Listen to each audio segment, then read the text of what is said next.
এখন গ্রামের চাচাটি মৃতদেহ পাওয়ার পর সুরিয়া অবৈধ বলা কথাগুলোকে বিশ্বাস করতে শুরু করে। আর এদিকে যখন পুরোহিত মশাই গরুর দুধ দহন করছিল তখন গরুর শরীর থেকে দুধের বদলে রক্ত বের হতে থাকে।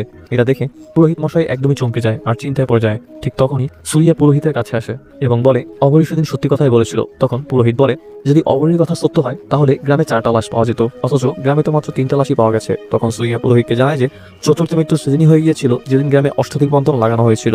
সেই দিনই সুধা নিজের প্রেমিকের সঙ্গে দেখা করতে গ্রাম থেকে বেরিয়ে গিয়ে অষ্টাধিক বন্ধন ভেঙে ফেলেছিল আর তার চোখের সামনে তার প্রেমিক ট্রেন দুর্ঘটনায় মারা যায়। তার মৃত্যুর পর সুধা যখন বাড়ি ফিরছিল তখন রাস্তার পাশে থাকা মৌমাছির চাকের মধ্যে নিজের মাথা ঢুকিয়ে সুধাও মৃত্যুবরণ করে। তখন রামু বাড়ি ফেরার পথে সেটা দেখে ফেলে এবং সুধাকে বাঁচানোর জন্য তার কাছে পৌঁছায়, কিন্তু ততক্ষণে সুধা মারা যায়। এরপর সেও কালো জাদুর গুরমে চলে যায় এবং আমার বোনের সামনে আত্মহত্যা করে। এরপর আমার বোন যখন তার চোখের সামনে রামুকে মরতে দেখে তারপর দিন সে নিজেও আত্মহত্যা করে, যার মানে হচ্ছে সর্বপ্রথম যে কাউকে মরতে দেখবে পরের বার সেই কালো জাদুর বশে আত্মহত্যা করবে। পরবর্তী পার্ট দেখতে ভিডিওটি লাইক দিয়ে চ্যানেলটি সাবস্ক্রাইব করে আমাদের সাথেই থাকুন।